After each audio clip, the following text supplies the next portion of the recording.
Baik Bapak Ibu Saudara-saudara yang diberkati oleh Tuhan, kita masuk ke cara yang kedua. Tadi cara yang pertama supaya hidup kita dikenan oleh Tuhan adalah ketaatan kepada Tuhan. Dan saat ini cara yang kedua agar hidup kita dikenan oleh Tuhan di dalam ayat 15 sampai dengan ayat 22. Tadi kita sudah baca. Namun saya baca cukup ayat 15. Di situ dikatakan begini. Tetapi hanya oleh nenek moyang mula hati Tuhan terpikat, sehingga ia mengasihi mereka, dan keturunan mereka lah, yakni kamu, yang dipilihnya dari segala bangsa, seperti sekarang ini.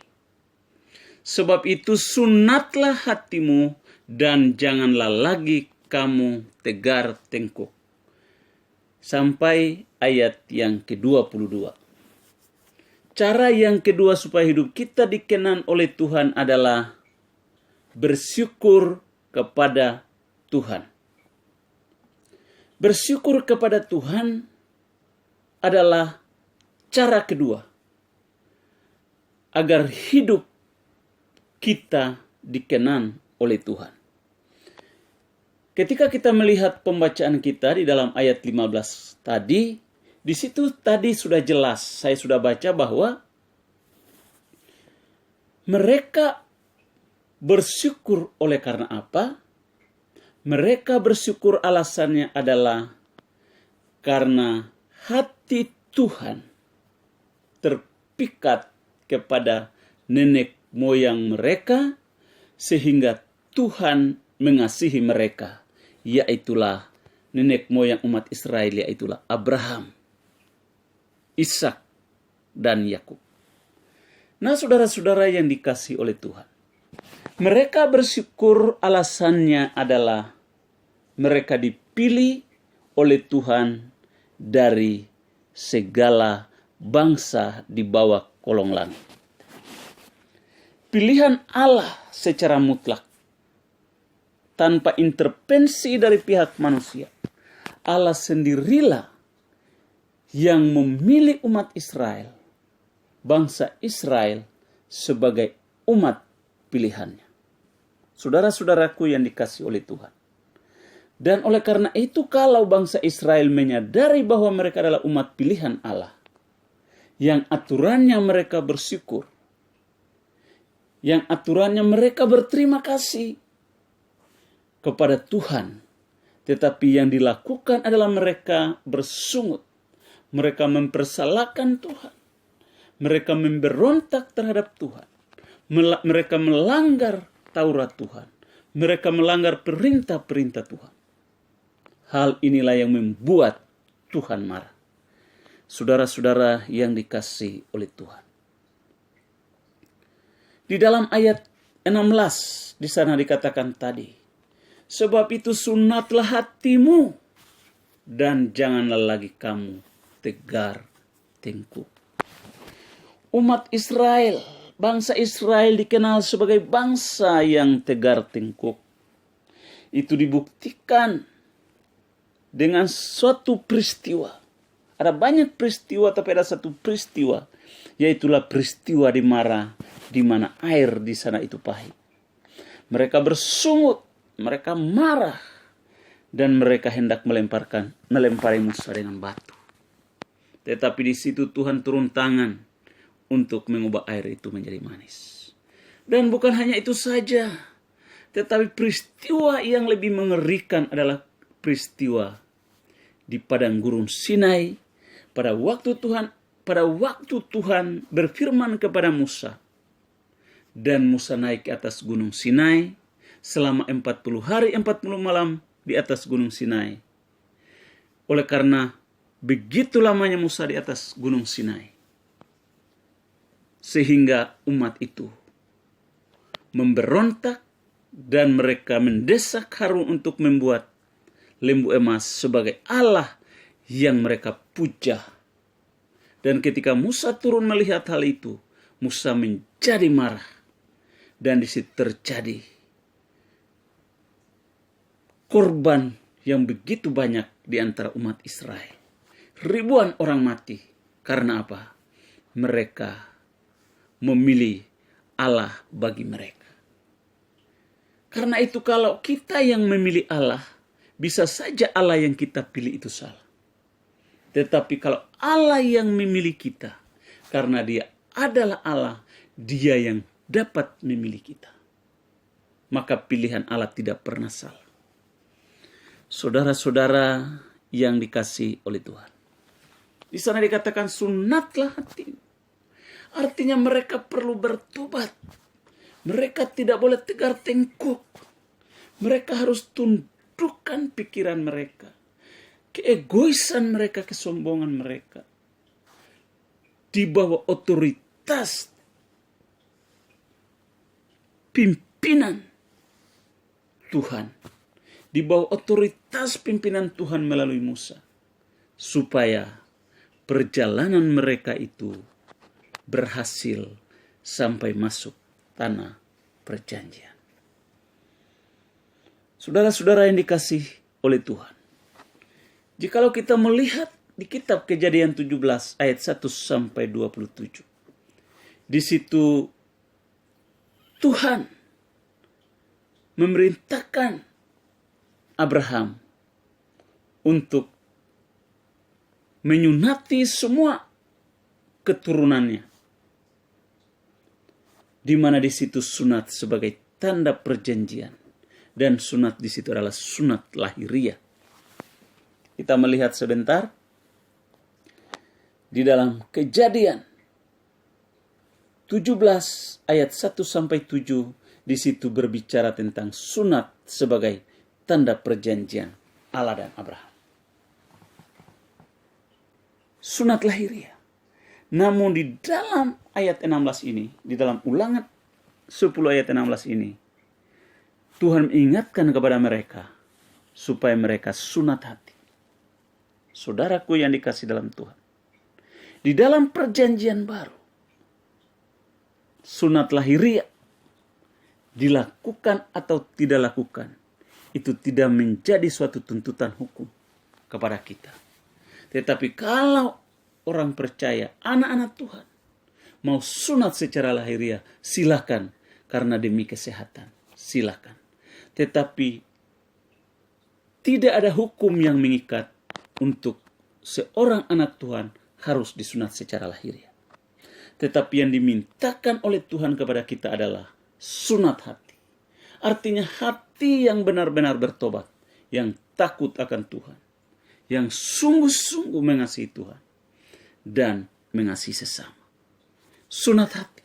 Hati yang penuh dengan pertobatan. Hati yang sudah diperbaharui. Hati yang sudah didiami oleh Allah. Hati yang sudah didiami oleh Roh Kudus. Ini yang Tuhan mau. Hati yang dipenuhi dengan kebenaran lepas kebenaran. Hati yang terus menyimpan firman Tuhan. Hati yang menyimpan, menerima, dan melakukan firman Tuhan. Hati yang tidak lagi memberontak. Hati yang tidak lagi bersungut. Hati yang tidak lagi mengeluh. Hati yang terus bersyukur kepada Tuhan. Dalam berbagai kondisi dan keadaan yang diperhadapkan kepada kita, kita harus selalu bersyukur kepada Tuhan. Kita baca dalam Kolose pasal 2. Kolose pasal yang kedua. Ayat 9. Kolose pasal yang kedua ayat 9 sampai dengan 14. Saya bacakan, saudara-saudara ikuti di dalam Alkitab saudara. Sebab dalam Dialah berdiam secara jasmania seluruh kepenuhan kealahan. Dan kamu telah dipenuhi di dalam Dia. Dialah kepala semua pemerintah dan penguasa. Dalam Dia kamu telah disunat. Bukan dengan sunat yang dilakukan oleh manusia, tetapi dengan sunat Kristus yang terdiri dari penanggalan akan tubuh yang berdosa. Karena dengan Dia kamu dikuburkan dalam baptisan, dan di dalam Dia kamu turut dibangkitkan juga oleh kepercayaanmu karena kerja kuasa Allah yang telah membangkitkan Dia dari antara orang mati.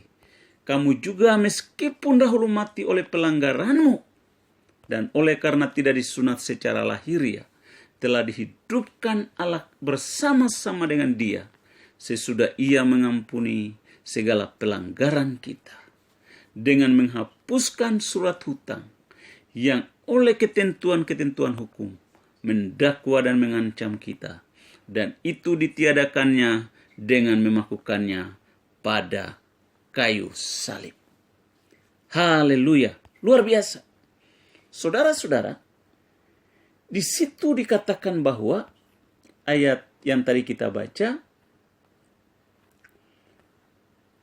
dalam Dia, ayat 11, dalam Dia kamu telah disunat, bukan dengan sunat yang dilakukan oleh manusia.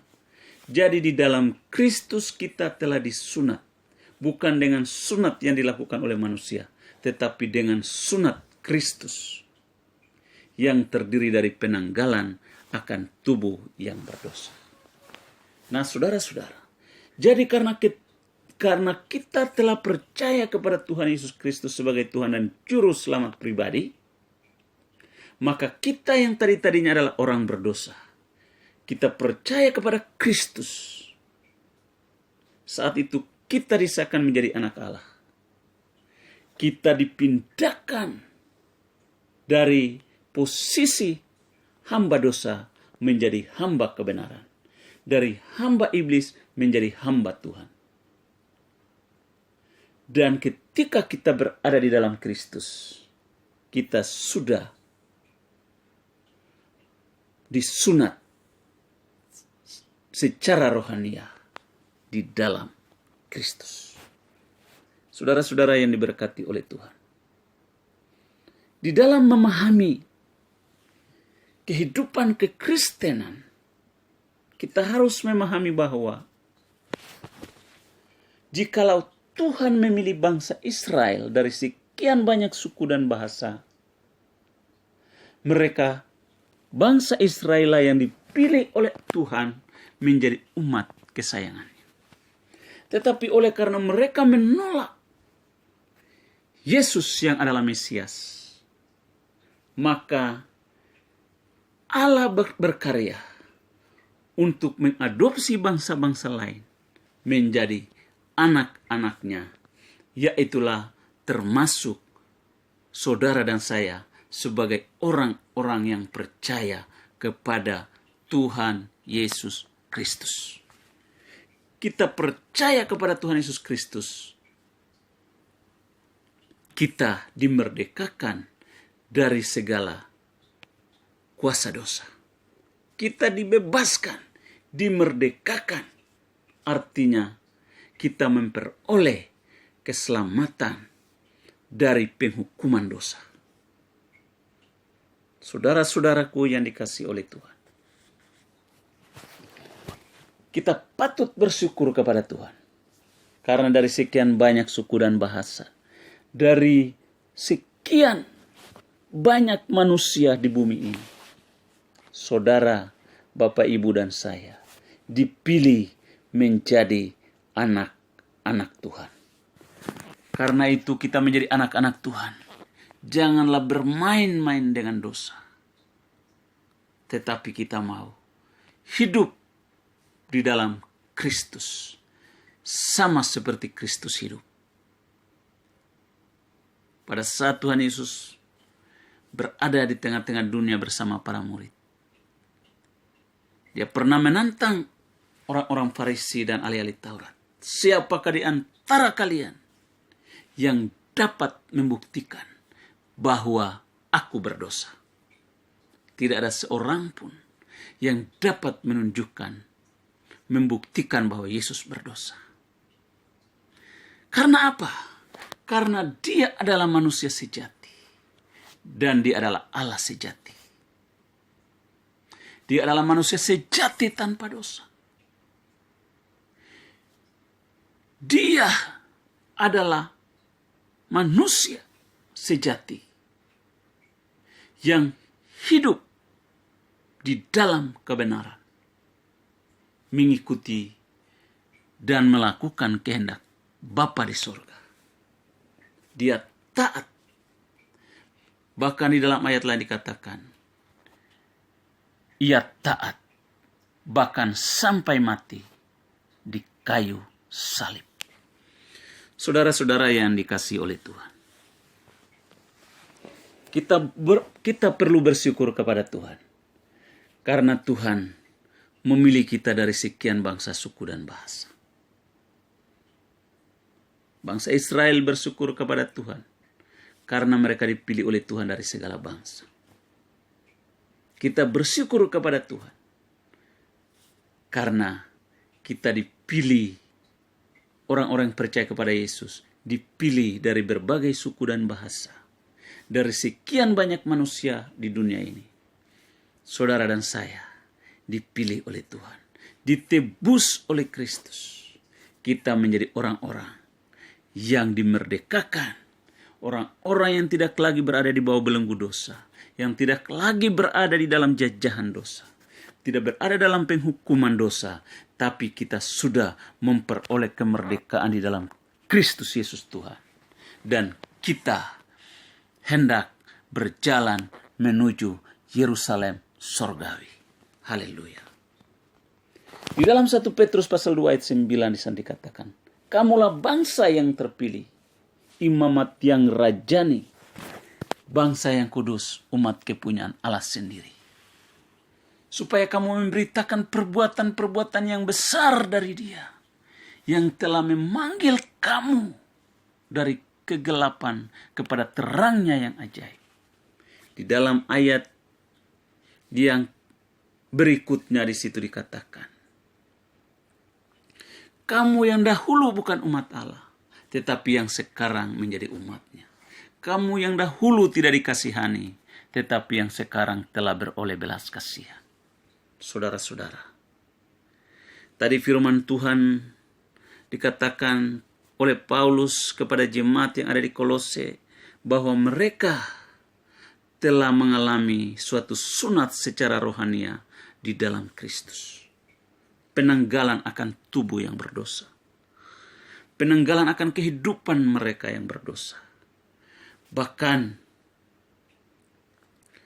di dalam Petrus sampaikan kepada mereka yang ada di perantauan bahwa kalian perlu bersyukur karena dipilih dari sekian bangsa menjadi bangsa yang kudus, menjadi imamat yang berkerajaan, yaitu Allah yang menjadi raja, menjadi umat kepunyaan Allah sendiri, dan kita ditempatkan oleh Tuhan menjadi imam-imam di dalam kerajaan Allah ini.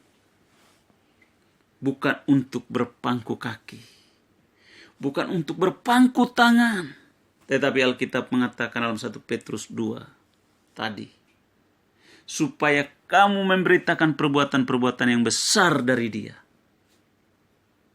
yang telah memanggil kamu kepada terangnya yang ajaib.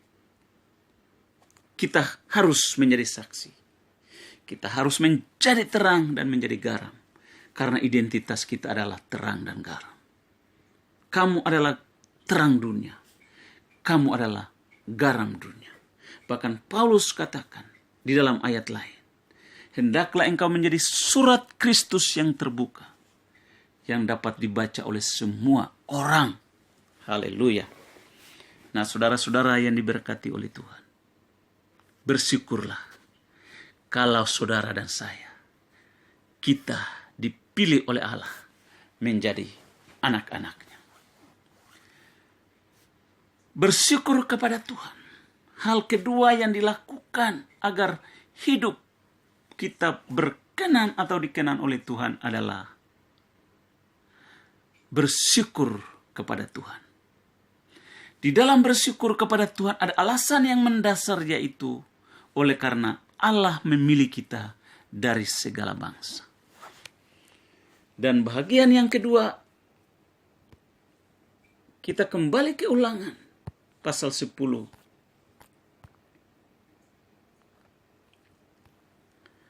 Bahagian yang kedua adalah dalam ayat 17 sampai ayat 22. Hal apakah yang perlu disyukuri oleh umat Israel? Ayat 17. Sebab Tuhan Allahmulah Allah segala Allah dan Tuhan segala Tuhan.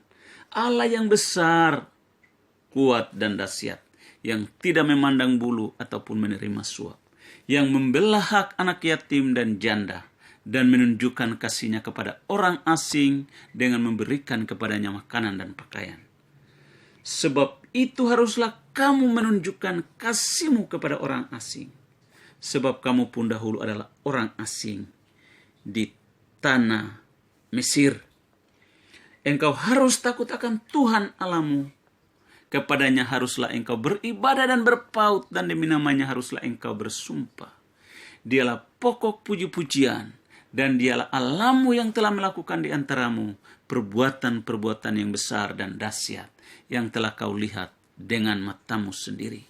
Dengan 70 orang nenek moyangmu pergi ke Mesir, tetapi sekarang ini Tuhan Allahmu telah membuat engkau banyak, seperti bintang-bintang di langit.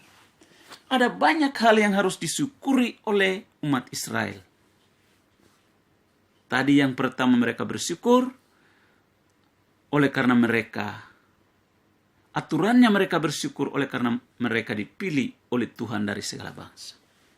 Bukan hanya itu saja, tapi dalam ayat 17 tadi, mereka bersyukur oleh karena apa?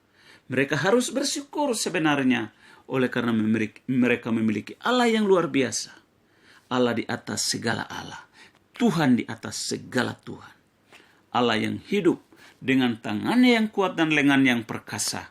Allah itulah Allah Abraham, Allah Ishak dan Allah Yakub. Allah di dalam nama Tuhan Yesus Kristus itulah yang membawa mereka keluar dari tanah perbudakan dan membawa mereka berjalan melalui padang gurun.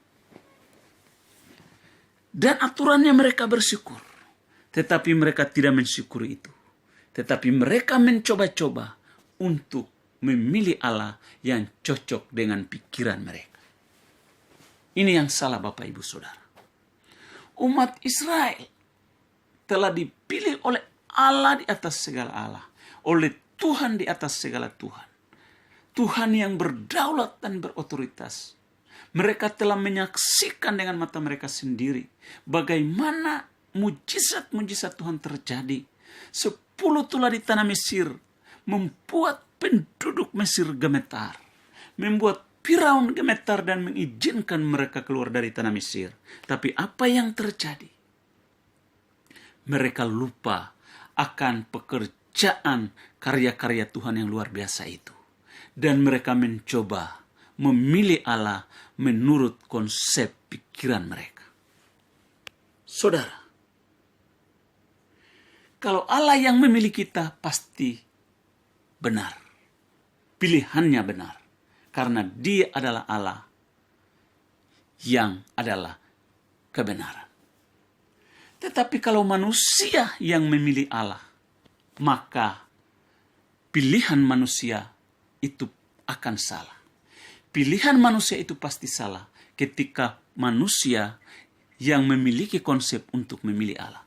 Pasti konsepnya salah. Ini dilakukan oleh umat Israel, Bapak Ibu Saudara. Kenapa? Karena pada saat Musa naik ke atas gunung Horeb, sekali lagi saya ulangi, mereka mendesak Harun untuk membuat Allah bagi mereka. Konsep Allah menurut konsep bangsa Israel adalah seperti yang dilihat oleh mereka, yaitulah lembu emas. Kenapa? Karena mereka tidak melihat secara langsung Allah yang hidup itu, yang membawa mereka keluar dari tanah perbudakan itu. Hanya Allah hadir melalui tiang awan dan tiang api, menunjukkan kehadiran Allah. Dan Allah hanya berfirman dan berbicara melalui hambanya, nabi-nabinya. Yaitulah pada saat itu Nabi Musa dan Harun. tetapi tidak melalui mereka, sehingga mereka mencoba-coba untuk membuat Allah bagi mereka. Celakanya di situ. Saudara, ketika setiap manusia di dunia ini yang dapat memilih Allah, menjadikan sesuatu sebagai Allah dan disembah, hidupnya celaka. Hidupnya celaka. Kenapa? Karena mereka pasti mati dalam dosa mereka.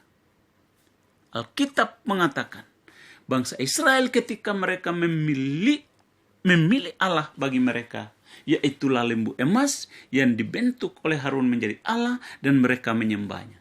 Tuhan murka kepada mereka dan mereka mati dalam dosa mereka.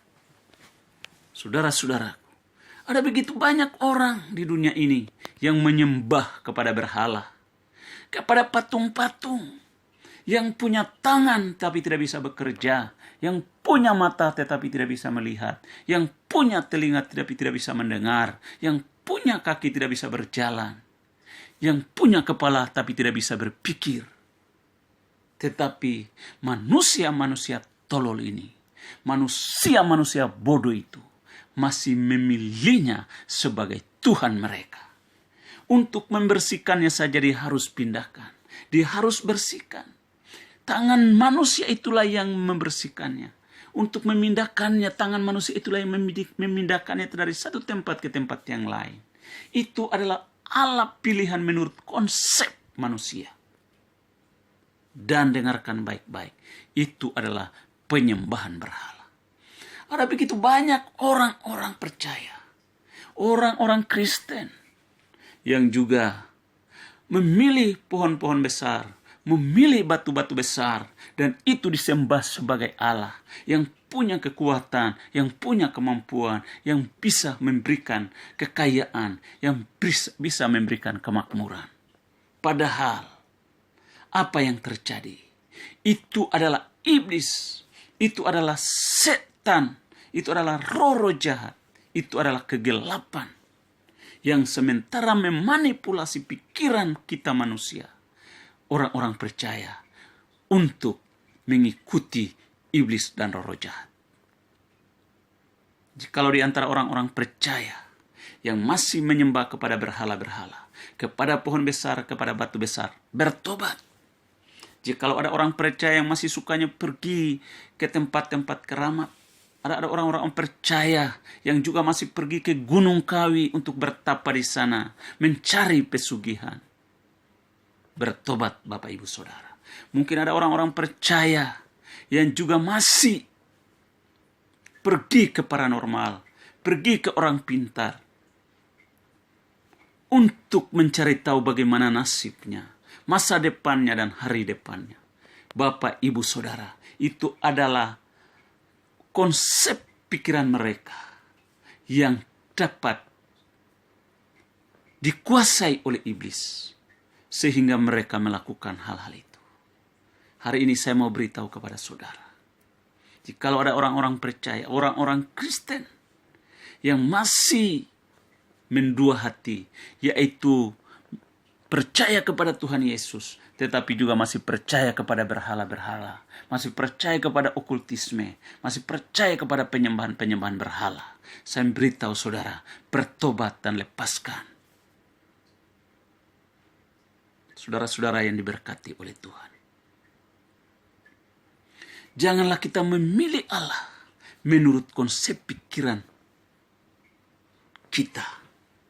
Izinkanlah Tuhan, berkatalah, memohonlah dan berdoalah kepada Tuhan, sehingga dialah yang memilih kita menjadi anak-anaknya.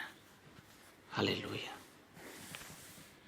Bangsa Israel, mereka harus bersyukur kepada Tuhan, karena mereka memiliki Allah yang luar biasa. Tetapi mereka memilih Allah berdasarkan konsep mereka, dan mereka terjebak dalam kejahatan. Mereka terjebak di dalam permainan iblis, dan mereka binasa pada saat itu. Saudara-saudara yang dikasihi oleh Tuhan, firman Tuhan hendak mengingatkan Musa hendak mengingatkan kepada bangsa Israel dalam ayat 17 itu. Dikatakan sebab Tuhan Allah mula Allah segala Allah, dan Tuhan segala Tuhan Allah yang besar, kuat dan dahsyat, yang tidak memandang bulu ataupun menerima suap. Allah yang telah ditandaskan oleh Musa kepada mereka. Allah yang membela hak anak yatim dan janda, dan menunjukkan kasih-Nya kepada orang asing dengan memberikan kepadanya makanan dan pakaian. Sebab itu haruslah kamu menunjukkan kasih-Mu kepada orang asing, sebab kamu pun dahulu adalah orang asing di tengah Mesir. Saudara-saudaraku yang dikasihi oleh Tuhan, kasih kepada Allah dan kasih terhadap sesama itu terus diingatkan kembali oleh Musa kepada bangsa Israel. Di dalam ayat 21, mereka yang aturannya bersyukur kepada Tuhan lalu memuji-muji Tuhan. Karena Tuhanlah pokok puji-pujian. Di dalam ayat 21 dikatakan, Dialah pokok puji-pujianmu. Dan Dialah Allahmu yang telah melakukan di antaramu perbuatan-perbuatan yang besar dan dahsyat yang tidak kau lihat dengan yang telah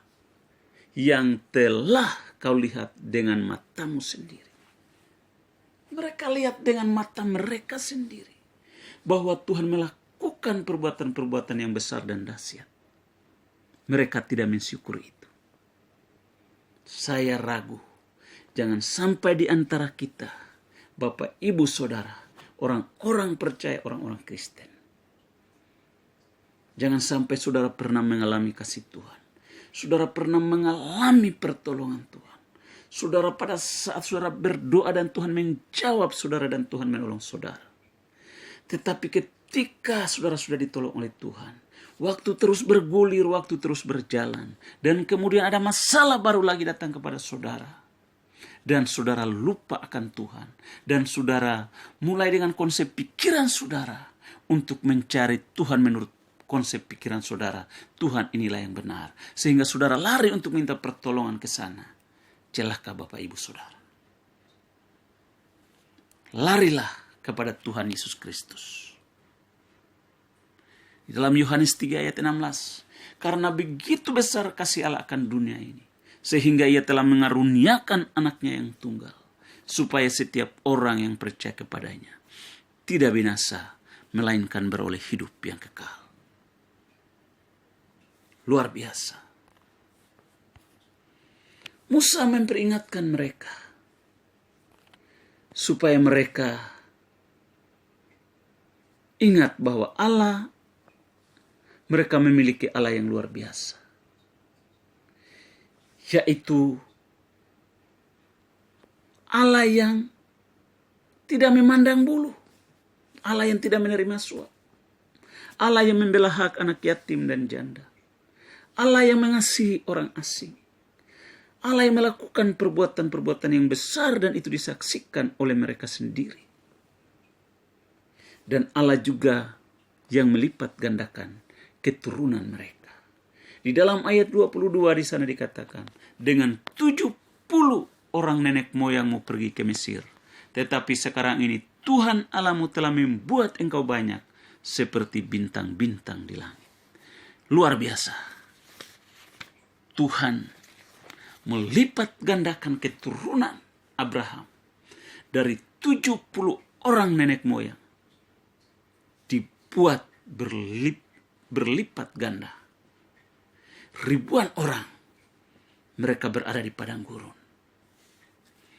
Generasi yang keluar di padang gurun mati di perjalanan. Tinggal 2 orang yang masuk tanah Kanaan. Yang lainnya mati semua.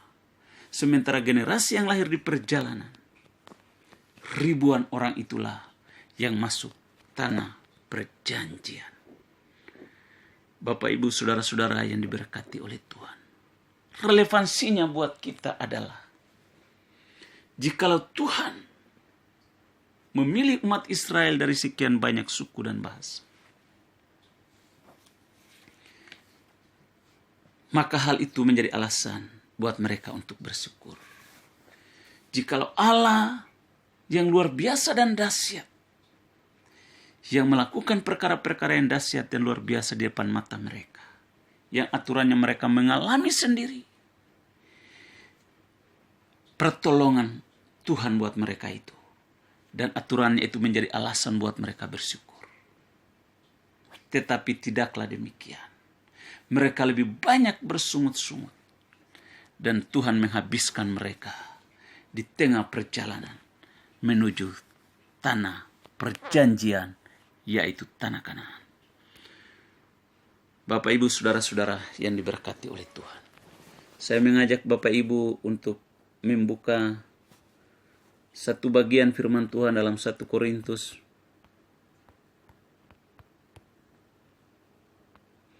di dalam 1 Korintus 15. Kita lihat dalam 1 Korintus 15 ayat 55. Kita baca, saudara ikuti dalam hati saudara, dan saya akan membacakan bagi saudara. 1 Korintus 15 ayat 55 sampai 58. Hai maut, di manakah kemenanganmu? Hai maut, di manakah sengatmu?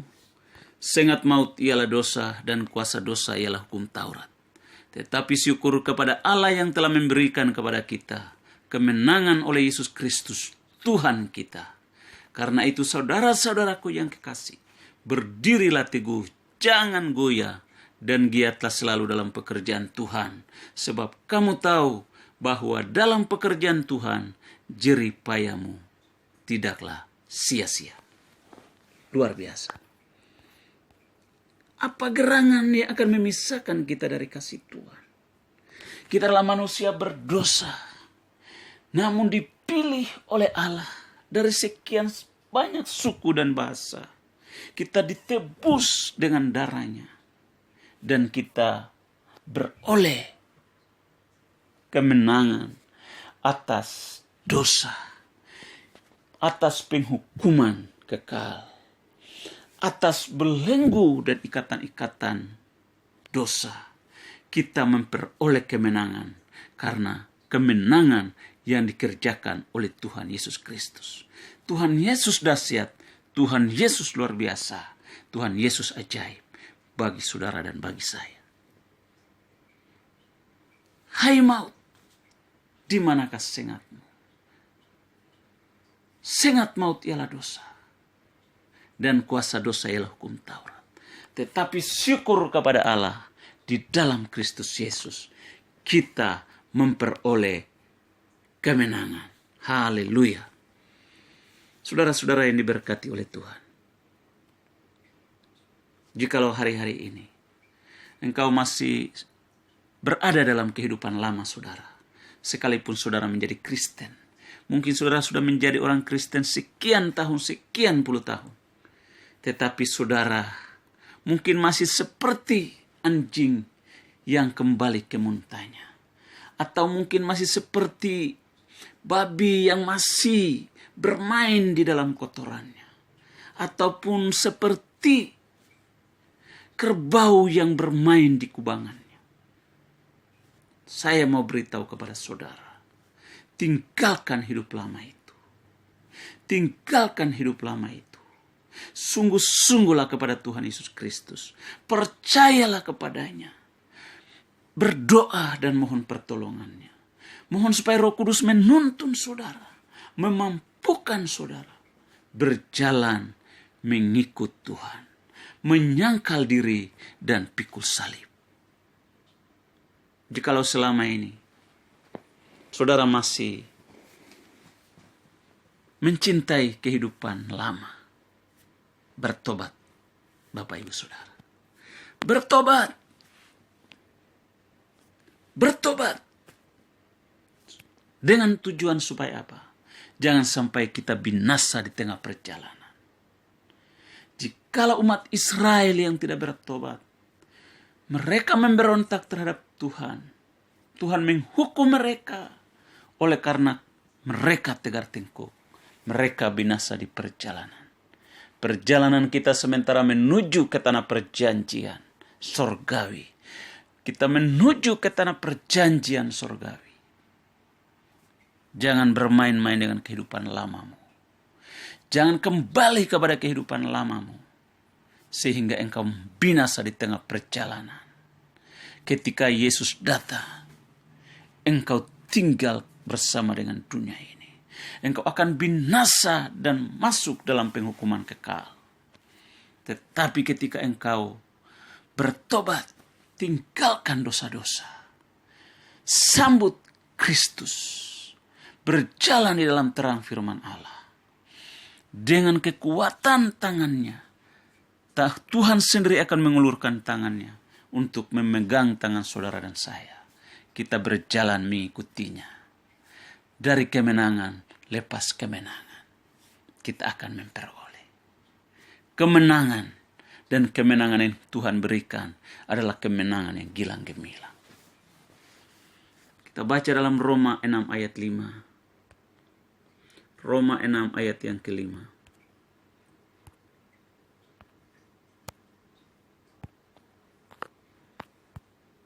Roma 6 ayat yang kelima. Saya mulai baca dari ayat yang kelima. Di sana dikatakan begini. Sebab jika kita telah menjadi satu dengan apa yang sama dengan kematiannya, kita juga akan menjadi satu dengan apa yang sama dengan kebangkitannya. Karena kita tahu bahwa manusia lama kita telah turut disalibkan, supaya tubuh dosa kita hilang kuasanya, agar jangan kita menghambakan diri lagi kepada dosa. Sebab siapa yang telah mati, ia telah bebas dari dosa. Jadi jika kita telah mati dengan Kristus, kita percaya bahwa kita akan hidup juga dengan Dia.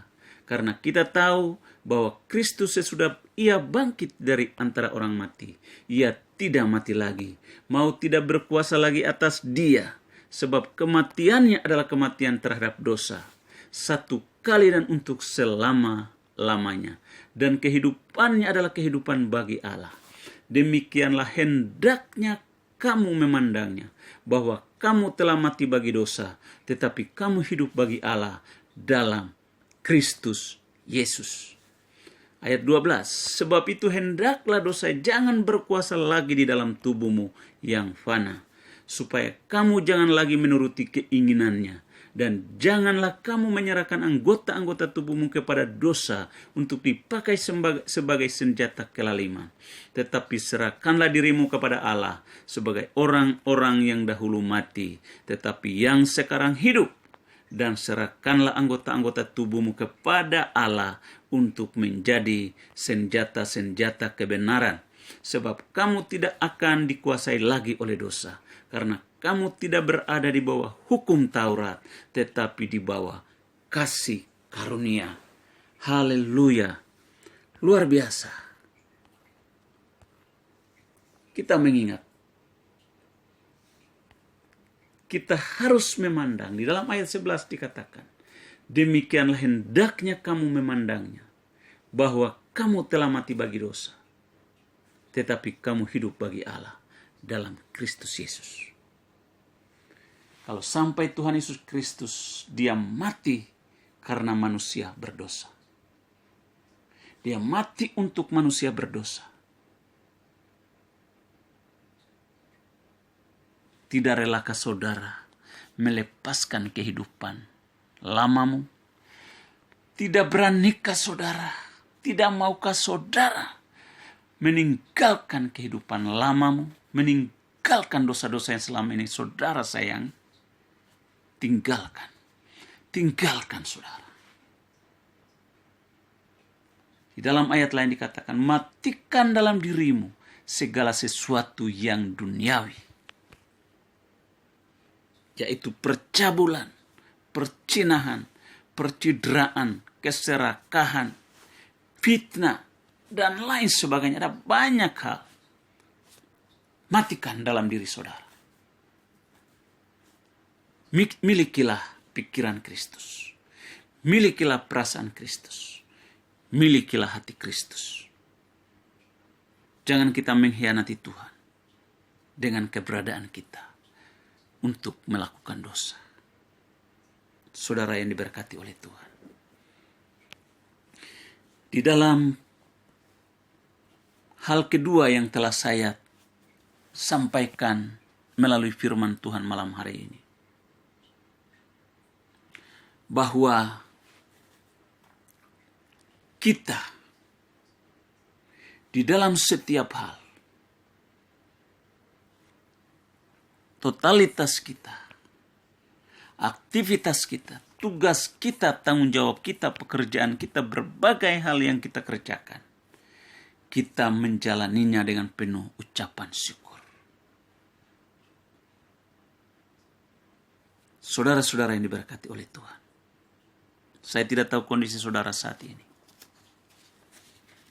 Apakah lebih banyak saudara bersyukur kepada Tuhan, ataukah lebih banyak saudara bersungut-sungut atas keadaan yang saudara hadapi?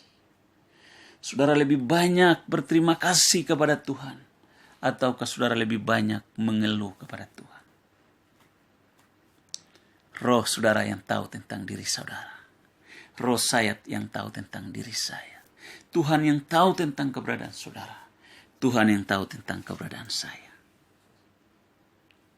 Secara khusus, di tengah-tengah masa karantina yang kita jalani bersama pada hari-hari ini, diakibatkan oleh karena COVID-19 atau virus corona. Hal ini merupakan suatu masalah bukan untuk bangsa dan negeri kita saja, tetapi masalah ini merupakan masalah seluruh bangsa-bangsa di muka bumi ini. Dan karena itu, di dalam kondisi dan keadaan ini, marilah kita menjadi orang-orang percaya yang menguasai diri. Jadilah orang-orang percaya yang selalu bersyukur, yang selalu berterima kasih kepada Tuhan. Sekalipun kondisi dan keadaan yang kita jalani ini seakan-akan pikiran kita, akal kita tidak terima. Mungkin. Tetapi marilah kita percaya bahwa kita dipimpin oleh Tuhan.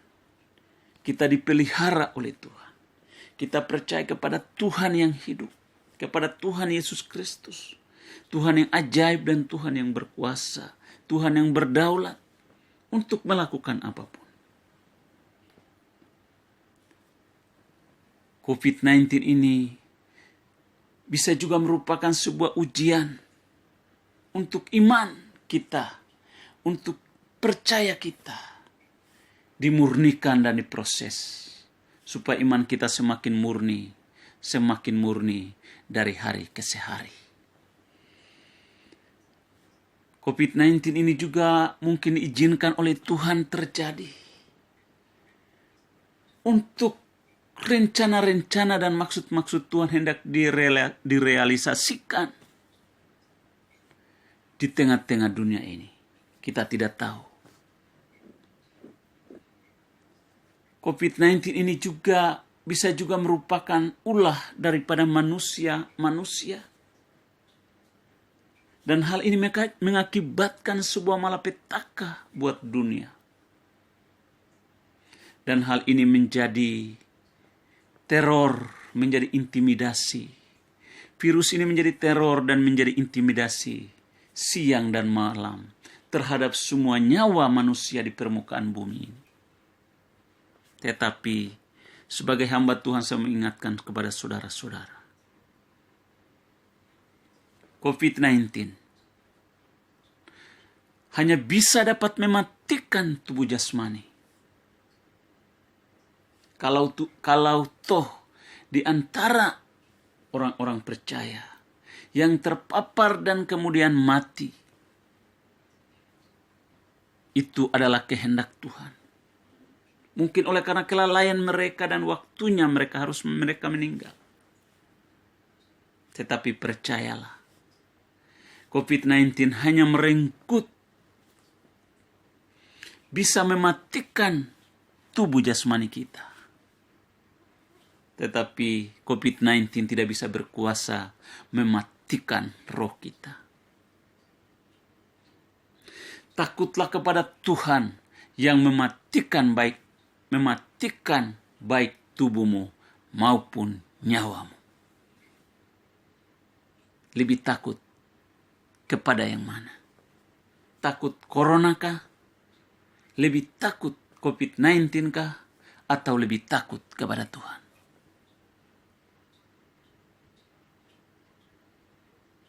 Jikalau kita takut COVID-19,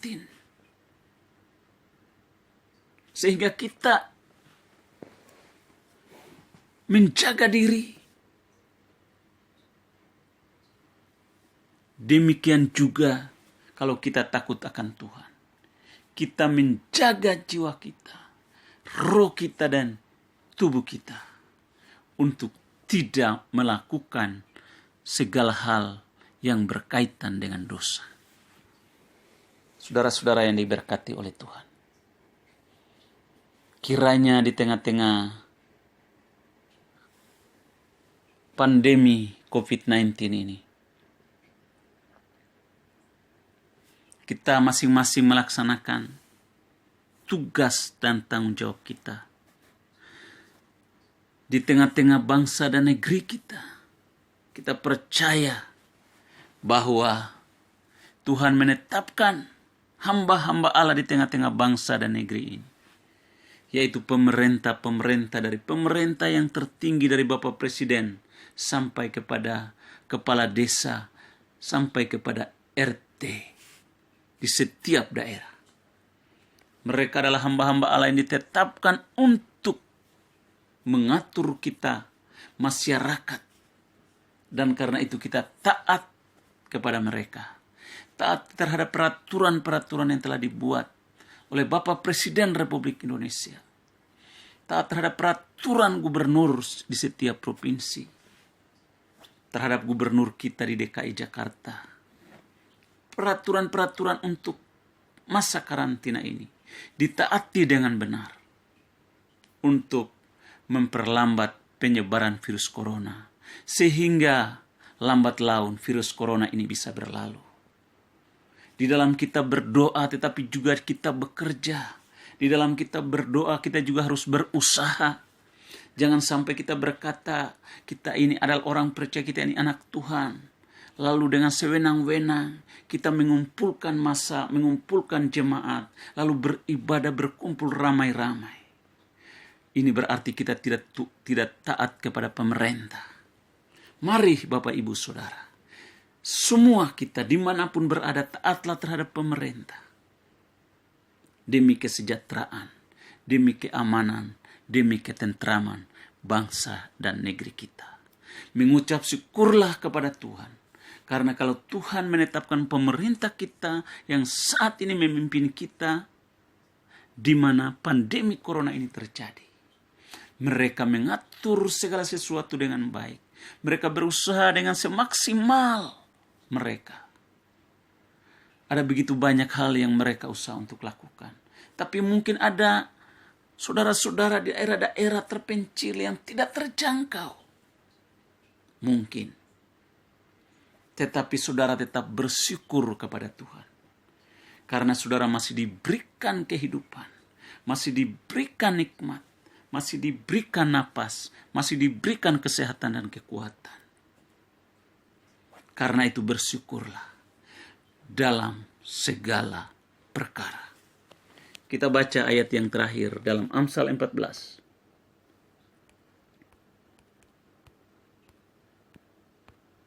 Amsal 14 ayat 26. Di sana dikatakan begini. Amsal 24 ayat 26. Dalam takut akan Tuhan ada ketentraman yang besar. Bahkan ada perlindungan bagi anak-anaknya. Perhatikan baik-baik. Dalam takut akan Tuhan ada ketentraman yang besar. Bahkan ada perlindungan bagi anak-anaknya. Takut akan Tuhan itu mutlak dan kita menghormati pemerintah kita adalah juga harus, karena mereka adalah hamba-hamba Allah yang ditetapkan oleh Allah untuk memimpin kita di tengah-tengah bangsa dan negeri ini. Maka ada ketentraman yang besar dan ada perlindungan bagi anak-anaknya. Saudara-saudara yang dikasihi oleh Tuhan, dari firman Tuhan yang telah kita dengar di dalam Ulangan pasal 10 ayat 12 sampai dengan ayat yang ke-22 tentang hidup yang dikenan Tuhan atau hidup yang berkenan kepada Tuhan. Ada dua cara yang perlu dilakukan supaya hidup kita dikenan Tuhan atau berkenan kepada Tuhan. Yaitu yang pertama adalah ketaatan kepada Tuhan. Ketaatan kepada Tuhan ini meliputi takut akan Tuhan. Hidup menurut jalan yang ditunjukkannya. Mengasihi Tuhan. Beribadah kepada Tuhan. Berpegang kepada perintah dan ketetapan Tuhan. Lalu cara yang kedua, agar hidup yang perlu kita lakukan, agar hidup kita dikenan Tuhan atau berkenan kepada Tuhan, adalah bersyukur kepada Tuhan. Alasannya kenapa kita bersyukur kepada Tuhan? Karena kita dipilih oleh Tuhan dari berbagai suku dan bahasa. Kenapa kita bersyukur kepada Tuhan? Alasannya karena kita memiliki Allah yang luar biasa, Allah yang dahsyat dan Allah yang ajaib. Allah di dalam nama Tuhan Yesus Kristus, yaitu Allah yang telah menebus saudara dan saya yang adalah manusia berdosa. Kita yang percaya kepadanya, kita telah dibebaskan dari belenggu dan ikatan dosa. Kita diselamatkan dari penghukuman kekal.